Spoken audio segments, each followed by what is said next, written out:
बच्चों हम BSc first year का एक न्यू लेक्चर स्टार्ट करने जा रहे हैं और इसमें जो टॉपिक हमारे पास है मध्यवर्ती है। कौन सा है? कार्बिन मध्यवर्ती। कार्बिन की तो हमारे पास एक कार्बन है और एक कार्बन ऐसा है जिसने दो तो क्या बना रखे, बंध बना रखे हैं अन्य किसी एटम से, और इस कार्बन के पास दो नॉन बॉन्डिंग इलेक्ट्रॉन्स या हम कह सकते हैं इनको एक लोन पेयर पाया जाता है। तो ऐसी जो स्पीसीज है वो क्या कहलाती है? कार्बिन कहलाती है। यानी कि बच्चों जो कार्बिन है उसमें जो कार्बन परमाणु दो अन्य परमाणु के साथ जुड़ा होगा और उसके पास एक लोन पेयर या हम कह सकते हैं दो नॉन बॉन्डिंग इलेक्ट्रॉन पाए जाते हैं। तो वो स्पीसीज क्या कहलाई बच्चों? कार्बिन कहलाती है। अब हम बात करते हैं इसके कार्बिन की कुछ कैरेक्टरिस्टिक्स के बारे में बात करते हैं। तो सबसे पहले बच्चों हम बात करें कार्बिन, तो क्या ये आपको आवेशित स्पीसीज दिखाई दे रही है? तो अगर आप ये सोच रहे हो कि सर जो हमारे पास कार्बिन है उस कार्बिन में यहाँ पे दो अयुग्मित इलेक्ट्रॉन है तो इनकी वजह से ये क्या पाई जाएगी? ऋणावेशित। तो आप ये बच्चों गलत सोच रहे हो, ध्यान रहे। यहाँ पे अगर आप ये सोच रहे हो कि कार्बन ऋणावेशित है तो गलत है, क्योंकि बच्चों जो किसी भी एटम पे माइनस का चार्ज कब आता है? जब वो इलेक्ट्रॉन क्या करता है? ग्रहण करता है। लेकिन बच्चों ये जो दो इलेक्ट्रॉन हैं ये किसके हैं? कार्बन के ही हैं। यानी कि कार्बन ने इलेक्ट्रॉन ग्रहण नहीं किए। जब इलेक्ट्रॉन ग्रहण नहीं किए तो चार्ज कैसा? इसमें माइनस का चार्ज नहीं होगा। तो बच्चों हम यहां से कह सकते हैं इसमें जो हमारे पास कार्बिन है वो कैसी स्पीसीज है? एक उदासीन, एक न्यूट्रल स्पीसीज है। नेक्स्ट बच्चों अगर हम बात करें इसमें कि जो कार्बिन है वो इलेक्ट्रॉन न्यून यौगिक है या इलेक्ट्रॉन धनी यौगिक है। तो जैसे अगर आपको फिर से दो इलेक्ट्रॉन दिखाई दे रहे हैं तो अगर आप इन इलेक्ट्रॉन को देखकर ही कह दोगे कि सर ये इलेक्ट्रॉन धनी है क्योंकि आपको इलेक्ट्रॉन अलग से दिखाई दे रहे हैं, तो वो भी बच्चों क्या होगा? गलत होगा। तो अगर हम बात करें इस कार्बन में टोटल इलेक्ट्रॉन, तो हमारे पास इस सिंगल बॉन्ड में कितने इलेक्ट्रॉन्स होते हैं? 2 इलेक्ट्रॉन्स। सिंगल बॉन्ड में कितने इलेक्ट्रॉन्स होते हैं? 2 इलेक्ट्रॉन्स और 2 हमारे पास ये। तो टोटल जो हमारे पास कार्बिन है उसमें 6 इलेक्ट्रॉन पाए जाते हैं। इन 6 इलेक्ट्रॉन में से 4 इलेक्ट्रॉन तो बॉन्डिंग इलेक्ट्रॉन पाए जाते हैं जबकि 2 इलेक्ट्रॉन नॉन बॉन्डिंग इलेक्ट्रॉन पाए जाते हैं। अब हम बच्चों बात करते हैं इसके संकरण की। क्या संकरण होगा इसमें? तो सिंगल बॉन्ड में बच्चों कितना सिग्मा होता है? 1 सिग्मा। सिंगल बॉन्ड में 1 सिग्मा और एक लोन पेयर में कितने सिग्मा पाए जाते हैं? 1 सिग्मा। तो टोटल हमारे पास कितने सिग्मा हुए? 3 सिग्मा। और 3 सिग्मा के लिए संकरण क्या होता है बच्चों? sp2 संकरण पाया जाता है। ठीक है, तो ये हमारे पास जो कार्बिन है ये इसके कैरेक्टरिस्टिक्स से कुछ विशेष गुण होते हैं।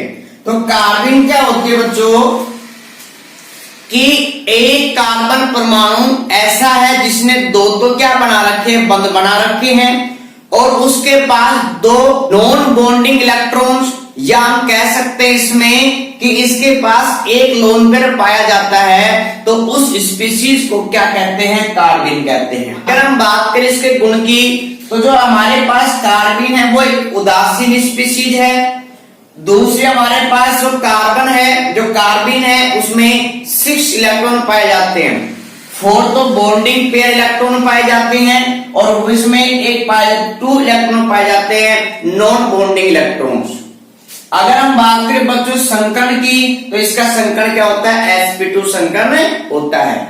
इसके बाद बच्चों नेक्स्ट जो हमारे पास इंपोर्टेंट पॉइंट है कि जो कार्बिन है वो एक अस्थायी यौगिक है। कैसा है? अस्थायी यौगिक है। जैसे ही कार्बिन का निर्माण होगा वैसे ही कार्बिन तुरंत किसी अन्य अणु से क्रिया करके उत्पाद का निर्माण कर लेता है। हम बच्चों नेक्स्ट बात करते हैं इसमें कार्बिन के प्रकार। तो कार्बिन बच्चों 2 प्रकार का होता है, जिसमें फर्स्ट हमारे पास है एकलक कार्बिन, एकलक कार्बिन, या इसको इंग्लिश में कहते हैं सिंगलेट कार्बिन, सिंगलेट कार्बिन।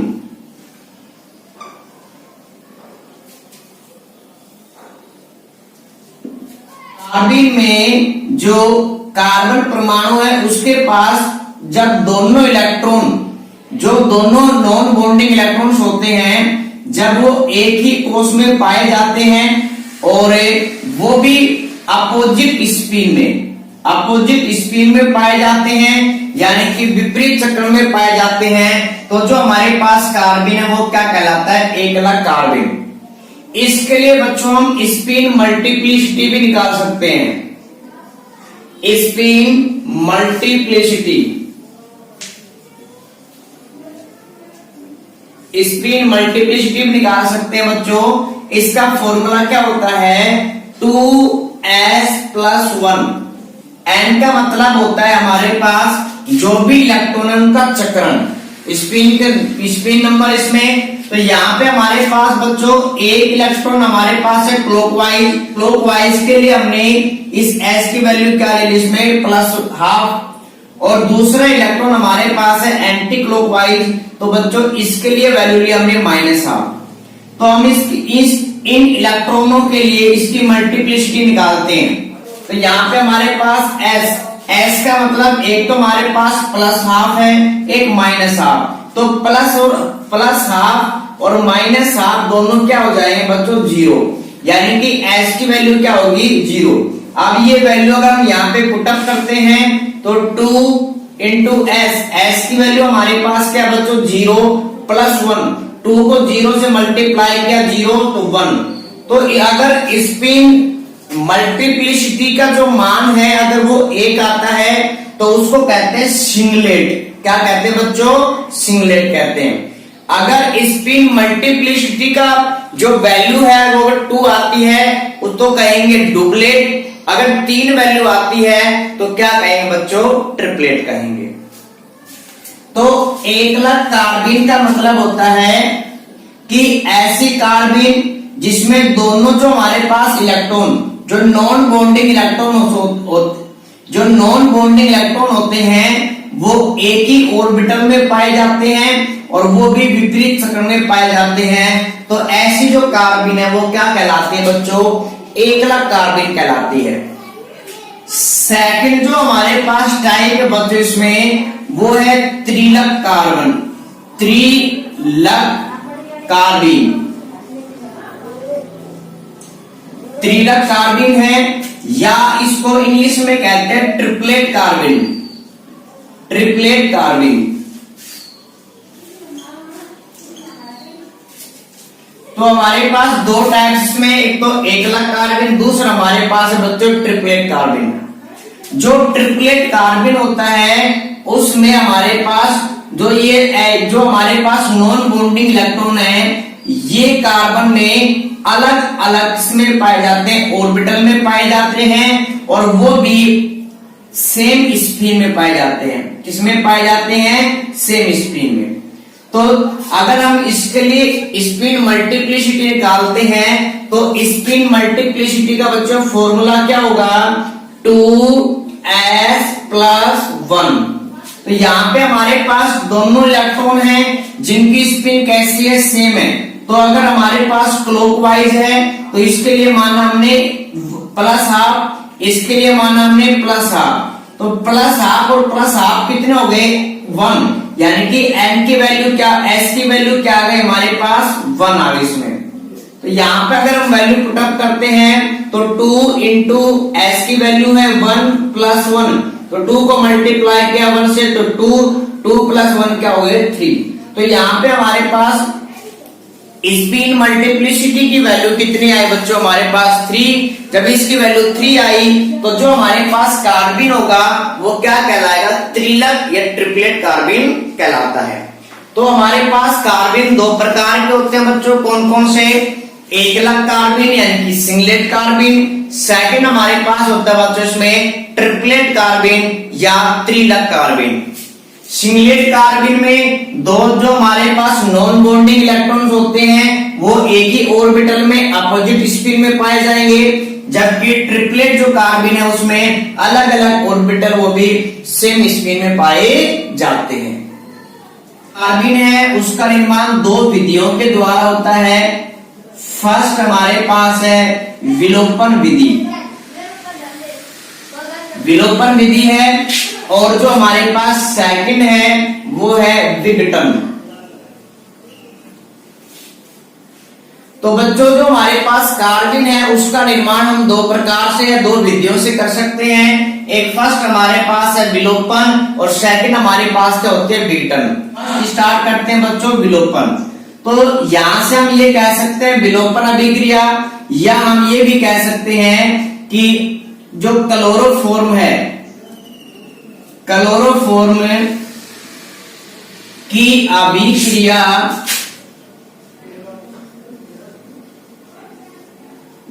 किससे करानी हमें? क्षार से। तो फर्स्ट हमारे पास बच्चों विलोपन विधि, या हम कह सकते हैं क्लोरोफॉर्म की क्षार से अभिक्रिया। तो क्लोरोफॉर्म हमारे पास इसका फॉर्मूला क्या होता है क्लोरोफॉर्म का? ClCl3। तो यहाँ पे हमारे पास एक कार्बन है, उसके साथ कितने Cl जुड़े हुए हैं? 3। एक Cl, 2 Cl और 3 Cl। इसी के साथ कार्बन से जुड़ा हुआ होता है क्या? हाइड्रोजन। अब हमें इसकी अभिक्रिया बच्चों किससे करवानी है? क्षार से अभिक्रिया करवानी है। तो क्षार के लिए हमने क्या ले लिया? OH। अब यहाँ पे बच्चों क्षार हमारे पास NaOH भी हो सकता है, KOH भी हो सकता है। अब हमारे पास जो क्षार है उसका कार्य क्या होता है कि किसी भी यौगिक में से हाइड्रोजन को प्रोटॉन के रूप में क्या निकालना? बाहर निकालना। तो ये क्या करता है हमारे पास OH इस H को H+ के रूप में बाहर निकाल लेता है, और किसका निर्माण होगा? H2 का, यानी कि H2 के रूप में क्या निकल जाएगा? बाहर निकल जाएगा। अब जो हमारे पास कार्बन और हाइड्रोजन के बीच के जो बंध के इलेक्ट्रॉन हैं वो किस पे आ जाएंगे? कार्बन पे आ जाएंगे, जिसकी वजह से कार्बन पे चार्ज क्या हो जाएगा? माइनस का। तो हमें एक नई स्पीशीज मिली इसमें कि कार्बन है, कार्बन के साथ Cl जुड़े हुए हैं, और कितने Cl है? 3। और यहाँ पे जो इलेक्ट्रॉन है दो इलेक्ट्रॉन है, चार्ज कैसा है? माइनस का। अब जो ये हमें स्पीशीज मिली है बच्चों, ये एक अस्थायी है। क्यों है? क्योंकि इस कार्बन के ऊपर चार्ज कैसा है बच्चों? माइनस का। तो कार्बन पे चार्ज या किसी भी एटम पे चार्ज होना वो क्या होता है? एक अस्थायी होता है, बोझ की तरह होता है। तो ये जो हमारे पास ये स्पीशीज बनी है, ये अपने आप को स्थायी करने के लिए जो हमारे पास Cl है उसको Cl- के रूप में क्या निकाल देगी? बाहर निकाल देती है, जिसके फलस्वरूप इस कार्बन पे चार्ज क्या आएगा? प्लस का, और ये प्लस और माइनस क्या हो जाएंगे? न्यूट्रल हो जाते हैं बच्चों। तो हमें क्या मिला? कार्बन के साथ कितने Cl जुड़े हुए हैं? 2 Cl, एक Cl, 2 Cl, और इसी के साथ इसमें क्या होते हैं? 2 नॉन बॉन्डिंग इलेक्ट्रॉन्स। तो बच्चों जो मध्यवर्ती हमें प्राप्त हुआ है उसका नाम होगा डाइक्लोरोकार्बिन है। तो ये बच्चों हमारे पास फर्स्ट मेथड था कार्बिन के निर्माण का। कौन सा? इसमें विलोपन या क्लोरोफॉर्म के किससे अभिक्रिया करानी बच्चों? क्षार से अभिक्रिया करानी है। नेक्स्ट मेथड है बच्चों हमारे पास विघटन अभिक्रिया। अब विघटन में भी हमारे पास 2 एग्जाम्पल इसके। फर्स्ट हमारे पास होता है इसमें कि जो डाइएजोमेथेन है उसको हम क्या कराते हैं? प्रकाश की उपस्थिति में उसका विघटन कराते हैं। तो बच्चों फर्स्ट हमारे पास है डाइएजोमेथेन का प्रकाश की उपस्थिति में विघटन। तो जो डाइएजोमेथेन है तो एजो ग्रुप लिया जाता है किसमें? नाइट्रोजन डबल के लिए इसमें। तो जो डाइएजोमेथेन उसका फॉर्मूला होता है बच्चों CH2 डबल बॉन्ड है, nitrogen nitrogen nitrogen, nitrogen double bond nitrogen, और इस नाइट्रोजन पे चार्ज क्या है बच्चों माइनस का, और इस पे चार्ज क्या बच्चों प्लस का है। तो ये जो हमारे पास यौगिक है इसका नाम होता है डाईएजोमेथेन। अब बच्चों हम इसकी अनुनादी संरचना बनाते हैं, तो ये हमारे पास माइनस के इलेक्ट्रॉन इस तरफ और ये हमारे पास बंद के इलेक्ट्रॉन इस तरफ। तो इसकी जो अनुनादी संरचना होगी उसमें कार्बन पे चार्ज क्या आएगा माइनस का, तो CH2 माइनस सिंगल बॉन्ड होगा यहाँ पे। फिर हमारे पास नाइट्रोजन है, यहाँ पे बच्चों जब ये जो हमारे पास माइनस का चार्ज इस नाइट्रोजन के पास आया तो इन दोनों नाइट्रोजन के बीच में कैसा बंध बन गया, ट्रिपल बॉन्ड बन गया इसमें। अब यहां से क्या हो, इसमें जब इलेक्ट्रॉन आए तो यहाँ पे क्या बन गया बंध, जिसकी वजह से इलेक्ट्रॉन आए तो यहाँ पे चार्ज आ गया माइनस का, लेकिन यहां से जब इलेक्ट्रॉन गए तो इस नाइट्रोजन के ऊपर फिर से क्या चार्ज आ गया प्लस का। अब बच्चों जो ये हमारे पास संरचना है इसमें नाइट्रोजन पे क्या चार्ज है बच्चों प्लस का। नाइट्रोजन एक विद्युत ऋणात्मक परमाणु होता है और उसके ऊपर चार्ज कैसा आ गया प्लस का। तो ये अगर किसी विद्युत ऋणात्मक परमाणु पर प्लस का चार्ज होता है तो बच्चों वो सबसे ज्यादा अस्थायी होता है। तो अब जो नाइट्रोजन है वो अपने आप को स्थायी करने के लिए जो ये सिग्मा बंध के इलेक्ट्रॉन हैं ये क्या करेंगे, इस नाइट्रोजन अपनी तरफ क्या कर लेता है ग्रहण कर लेता है या उनको खींच लेता है। जब ये इलेक्ट्रॉन बच्चों नाइट्रोजन पे जाएंगे तो माइनस का चार्ज होगा तो माइनस और प्लस क्या हो जाएंगे न्यूट्रल हो जाएंगे, और जो हमारे पास है किसका निर्माण होगा N2 का, यानी कि नाइट्रोजन गैस का निर्माण होगा। अब हमारे पास स्पीशीज क्या बची इसमें CH2 और दो इसके पास क्या पाए जाएंगे नॉन बॉन्डिंग इलेक्ट्रॉन। यहाँ पे बच्चों ये माइनस का चार्ज था पहले, जब इलेक्ट्रॉन यहाँ पे नाइट्रोजन पे गए तो चार्ज क्या आना चाहिए इस पे प्लस का, तो प्लस और माइनस दोनों क्या हो जाएंगे बच्चों न्यूट्रल हो जाएंगे। तो जो हमें स्पीशीज प्राप्त हुई है वो क्या कहलाएगी कार्बेन कहलाएगी। तो हमारे पास विघटन में बच्चों फर्स्ट मेथड है कि डाईएजोमेथेन का प्रकाश की उपस्थिति में विघटन करना। हमारे पास विघटन में सेकंड मेथड है कि एसिटिक अम्ल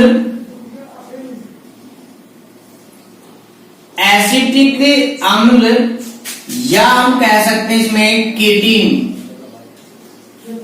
कीटीन के द्वारा निर्माण। तो बच्चों जो विघटन है उसमें सेकंड हमारे पास मैकेनिज्म है कौन सी, एसिटिक अम्ल या कीटीन के द्वारा किसका निर्माण कार्बेन का निर्माण। तो एसिटिक अम्ल का फॉर्मूला क्या होता है बच्चों CH3C डबल बॉन्ड और OH। एसिटिक अम्ल है, हमने अपनी सुविधा के लिए एक हाइड्रोजन को क्या निकाल लिया यहाँ से बाहर निकाल लिया, बाहर निकाले इसमें, तो यहाँ पे देखो CH3C डबल बॉन्ड OH अभी भी एसिटिक अम्ल है। अब इस एसिटिक अम्ल में से अगर जल का निष्कासन हो जाता है, यानी कि जल का अणु क्या निकल जाता है बच्चों बाहर निकल जाता है, तो कार्बन और इस कार्बन के बीच में क्या बन जाएगा डबल बॉन्ड है। तो यहाँ पे हमें क्या मिला CH2 डबल बॉन्ड है C और डबल बॉन्ड ऑक्सीजन, और ऑक्सीजन के पास बच्चों क्या होते हैं लोन पेयर होते हैं। अब जो हमारे पास ये संरचना बनी है बच्चों इसका क्या नाम होता है कीटीन नाम होता है। क्या नाम होता है कीटीन। CH2 double bond C double bond oxygen, इसका नाम क्या होता है कीटीन। अब यहां से बच्चों फिर से इसकी अनुनादी संरचना बनाएंगे, तो ये हमारे पास जो लोन पेयर है ये इसकी तरफ आएंगे, ये जो हमारे पास पाई बॉन्ड के इलेक्ट्रॉन वो इस कार्बन की तरफ जाएंगे, जिसकी वजह से जो इसकी अनुनादी संरचना बनेगी वो क्या होगी कार्बन पे चार्ज क्या आ गया बच्चों माइनस का, क्योंकि पाई बॉन्ड के इलेक्ट्रॉन किस पे आ गए कार्बन पे, तो CH2 माइनस। नेक्स्ट हमारे पास में क्या है सिंगल बॉन्ड है। अब इस कार्बन में ऑक्सीजन में कितने बॉन्ड बन गए 3 बॉन्ड बन गए, तो कार्बन और ऑक्सीजन के बीच में 3 बॉन्ड है। तो बच्चों जब ये लोन पेयर है, जब इसमें बंध बनाने में भाग लिए, यानी कि ऑक्सीजन ने 3 बंध बनाए, तो इस पे चार्ज क्या आ गया, प्लस का। फिर से बच्चों अगर हम बात करें कि ऑक्सीजन एक विद्युत ऋणी परमाणु होता है और ऑक्सीजन पे चार्ज क्या है, प्लस का। तो विद्युत ऋणी तो है और उस पे ऊपर से चार्ज और प्लस का, तो ये क्या होगा बच्चों, अस्थायी होगा। तो अस्थायी है तो अपने आप पे स्थायित्व बढ़ाने के लिए ऑक्सीजन क्या करता है, ये इलेक्ट्रॉन बन के फिर से क्या करता है, अपनी तरफ आकर्षित करता है, और ये जो हमारे पास सिग्मा बन के जो इलेक्ट्रॉन है वो जाते हैं इस कार्बन पे, जिसकी वजह से हमें जो नया यौगिक बनेगा कार्बन मोनोऑक्साइड, और इसमें जो हमारे पास कार्बन है वो भी इसके पास क्या है, इसमें 2 अयुग्मित इलेक्ट्रॉन है।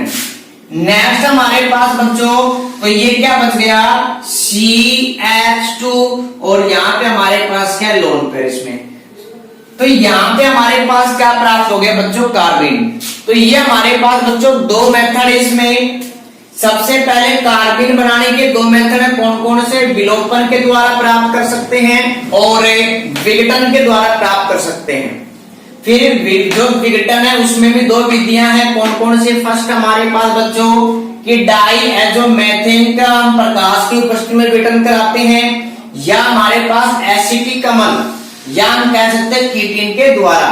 तो ये हमारे पास मेथड थे, हम कार्बिन का निर्माण कर सकते हैं। तो नेक्स्ट हमारे पास टॉपिक है कार्बिन की त्रिविम वर्णात्मकता। त्रिविम वर्णात्मकता से मतलब बच्चों, जब हम कार्बिन की यानी कि सिंगलेट कार्बिन या चाहे हमारे पास ट्रिपलेट कार्बिन हो, जब उसकी हम किसी यौगिक से अभिक्रिया कराते हैं तो हमें अलग अलग ज्यामिति के प्रोडक्ट प्राप्त होते हैं, वही क्या कहलाती है, कार्बिन की त्रिविम वर्णात्मकता। मतलब जो प्रोडक्ट मिलेंगे वो उनकी ज्यामिति में चेंज होगा या नहीं होगा, ये हमें देखना है इसमें। या हम कह सकते हैं कि जब आप किसी भी सिस या ट्रांस के जो आपके पास यौगिक हैं, जब आप उनकी एकलक कार्बिन से अभिक्रिया कराओगे तो आपको किस प्रकार के प्रोडक्ट मिलेंगे। जब आप सिस या ट्रांस यौगिक की अभिक्रिया ट्रिपलेट कार्बन त्रिलक कार्बिन से कराते हो तो आपको क्या यौगिक प्राप्त होंगे। बच्चों हमें इसमें यही पढ़ना है। तो बच्चों फर्स्ट हम कंडीशन लेके चल रहे हैं इसमें कि हमारे पास एक यौगिक है C double bond CH3 hydrogen और हाइड्रोजन। यहाँ पे कार्बन 1 2 3 4 कार्बन के लिए क्या होगा, ब्यूट। जो डबल बॉन्ड है वो सेकंड कार्बन पे है, तो जो हमारे पास यौगिक है उसका नाम क्या है, 2 ब्यूटीन। जब अगर हम बात करें बच्चों ये सिस है ट्रांस है, तो आपने 12th क्लास में पढ़ा था समानता में, जब आपके पास ये दोनों ग्रुप अगर सेम साइड होते हैं यानी कि ऊपर होते हैं नीचे होते हैं तो उसे कहते हैं सिस।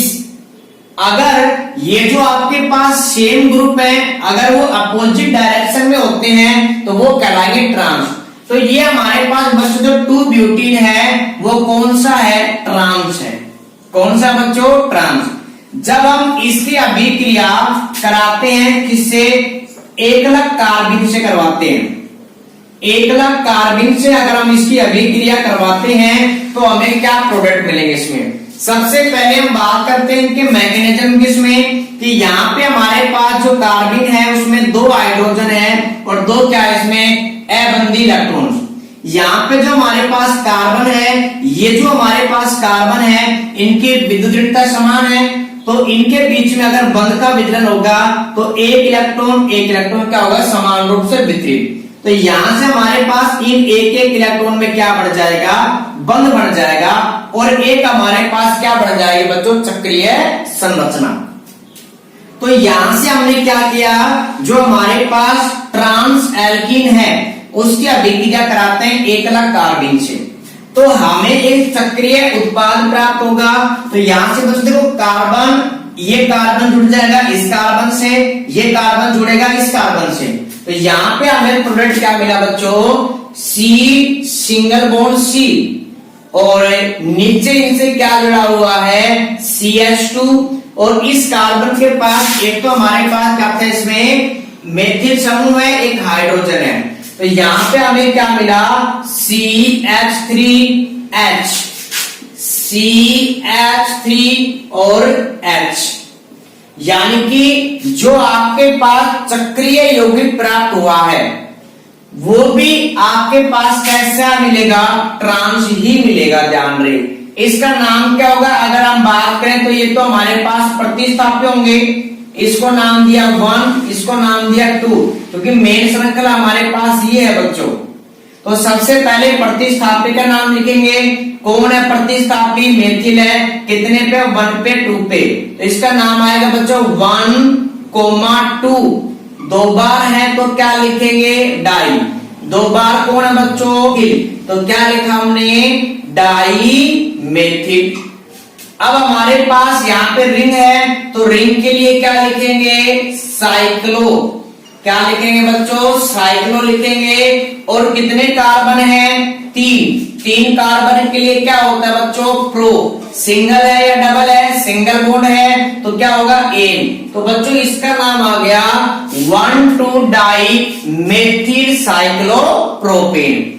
लेकिन इंपोर्टेंट आपको जो पॉइंट याद रखना है कि आपके पास जो अभिकारक था वो कैसा है, ट्रांस है। जब आपने एकला कार्बिन की अभिक्रिया कराई तो भी जो आपको प्रोडक्ट मिला वो भी कैसा है, ट्रांस है। नेक्स्ट अगर हम 6 की बात करते हैं तो यहाँ पे अब की बार हमने जो एल्कीन लिया है वो बच्चों कैसा है, सिस एल्कीन है। सिस का मतलब क्या है कि यहाँ पे जो हमारे पास सेम ग्रुप है वो कैसे मिलेंगे आपको, सेम साइड में मिलेंगे। नाम इसका वही है 2-ब्यूटीन, लेकिन यौगिक है वो हमारे पास क्या बच्चों, सिस है। अब इस सिस की अभिक्रिया फिर से हम करवाते हैं, किससे करवाते हैं, एकला कार्बिन से करवाते हैं। तो हमें फिर से क्या मिलेगा बच्चों, चक्रीय संरचना मिलेगी, सेम संरचना है, लेकिन इनमें जो हमारे पास है ये ग्रुप, इनमें क्या हो जाएगा बच्चों, परिवर्तन हो जाएगा। तो यहां से हमें क्या मिला, इसमें सी कार्बन, सिंगल बॉन्ड कार्बन, इसके साथ जुड़ा हुआ CH2 सिंगल बॉन्ड। अब जो हमारे पास जो मेथिल ग्रुप है वो दोनों सेम साइड है और हाइड्रोजन भी दोनों कैसे हैं, सेम साइड है। तो यहाँ पे बच्चों क्या आएगा, CH3 और यहाँ पे हाइड्रोजन, CH3 और यहाँ पे क्या आ जाएगा बच्चों, हाइड्रोजन। तो ये जो हमारे पास अब की बार 1,2-डाइक्लोरो जो साइक्लोप्रोपेन है वो हमें किस प्रकार का प्राप्त हुआ है, सिस प्रकार का। यानी बच्चों हम ये कह सकते हैं जब आपके पास ट्रांस अभिकारक है, जब आप किससे अभिक्रिया कराओगे, एकला कार्बिन से, तो आपको ट्रांस उत्पाद मिलेगा।